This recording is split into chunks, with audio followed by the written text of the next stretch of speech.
નમસ્કાર, આપ જોઈ રહ્યા છો નેશન પ્લસ ન્યૂઝ. હું છું આપની સાથે હેતલ ભગત. 90 વર્ષીય માતાએ નર્મદા કાંઠે મારા અંતિમ સંસ્કાર કરવાનું કહેતા સમગ્ર પરિવાર માતાને લઈ 2 વર્ષના બાળકને પણ સાથે રાખી સમગ્ર પરિવાર નર્મદા પરિક્રમાએ નીકળી પડ્યો હતો.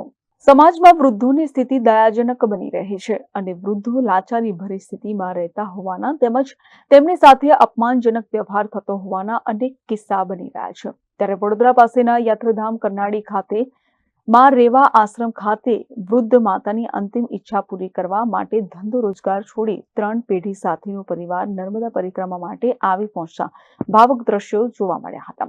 મધ્યપ્રદેશના હરદા જિલ્લાના કમતાળા નગરમાં રહેતા સેન પરિવારના 90 વર્ષ સુધીના 13 સદસ્યો નર્મદા પરિક્રમા કરતા કરનાળી ખાતે આવી પહોંચ્યા હતા.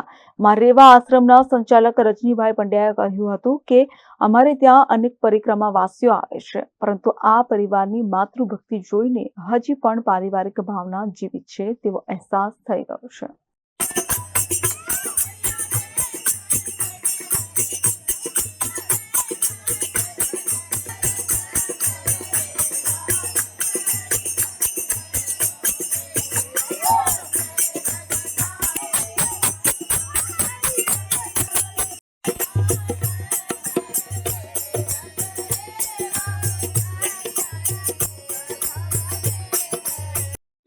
જય માં રેવા ક્ષેત્ર કરનાળી ખાતે નર્મદા પરિક્રમા વાળાની રહેવાની જમવાની વ્યવસ્થા બની રહી છે.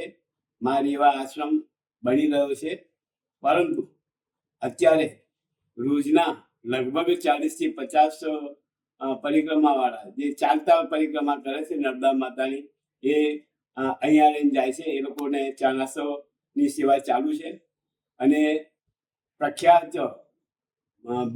ભૂરખિયા હનુમાનજી જે અતિ પ્રાચીન છે, એનું પણ અહીંયા હનુમાનજીનું નિર્માણ કરવામાં આવી રહ્યું છે અને ભવિષ્યમાં ચતુર્માસ પરિક્રમાવાળા રોકાય એ લોકોને પૂરી વ્યવસ્થાની ધ્યાનમાં રાખીને અત્યારે કામકાજ ચાલી રહ્યું છે. નર્મદા માતાના આશીર્વાદથી માં રેવા સૌનું કલ્યાણ કરે. જય કુબેર, જય માં રેવા, જય માં Reva. Bureau report, Nation Plus news, Vadodara. સમાચારોના સતત અપડેટ મેળવવા માટે અમારી નેશન પ્લસ ન્યૂઝની યુટ્યુબ ચેનલને સબસ્ક્રાઇબ કરો, બેલ આઇકન દબાવો અને જોડાયેલા રહો ફેસબુક, ઇન્સ્ટાગ્રામ અને ટ્વિટર પર.